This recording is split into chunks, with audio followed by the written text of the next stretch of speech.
Hello nursing ऍस्पिरंट्स, मी Suvarna Sukte, nursing officer. आणि आज आपण बघणार आहोत एक नवीन MCQ.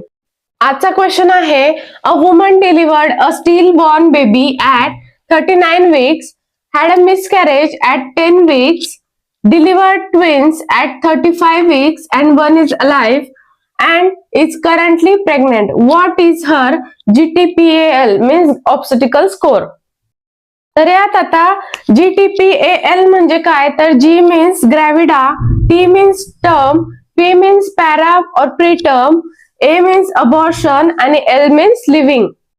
तर आता ह्या क्वेश्चन मध्ये आपल्याला काही कंडिशन्स दिलेल्या आहेत आणि त्या अकॉर्डिंग आपल्याला ऑब्स्टेट्रिकल स्कोर हा शोधायचा आहे.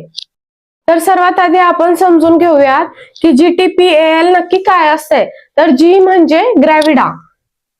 ग्रॅव्हिडा म्हणजे एका वुमनने किती वेळा कन्सिव्ह केलेला आहे. तर आता या क्वेश्चन मध्ये तुम्हाला दिसेल की एक स्टील बॉर्न आहे जे की 39 वीकचा आहे, एक मिसकॅरेज झालेलं आहे, एक वेळा ट्विन प्रेग्नेन्सी आहे. जर ट्विन प्रेग्नेन्सी असेल तरी पण आपण तिला एकच वेळा कन्सिडर करणार, आणि फोर्थ आहे ती आता करंटली प्रेग्नेंट आहे.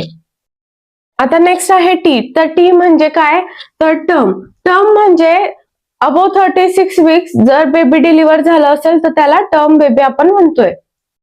आता नेक्स्ट कॉन्सेप्ट आहे P. P means preterm. Preterm मध्ये 20 वीक्स टू 36 वीक्स पर्यंत आपण बेबी जर डिलिव्हर झालं असेल तर त्याला प्रीटर्म बेबी असं म्हणणार. नेक्स्ट आहे ए. ए म्हणजे अबॉर्शन. आता ह्या क्वेश्चन मध्ये किती वेळा अबॉर्शन झालेलं आहे ते आपल्याला बघायचंय. नेक्स्ट आहे एल. एल म्हणजे करंटली किती चाइल्ड लिव्हिंग आहेत हे आपल्याला या क्वेश्चन मध्ये बघायचंय. या क्वेश्चनचा ऑब्स्टेट्रिकल स्कोअर कमेंट करा आणि व्हिडिओला लाईक करा, शेअर करा, चॅनलला सबस्क्राईब करा. थँक्यू.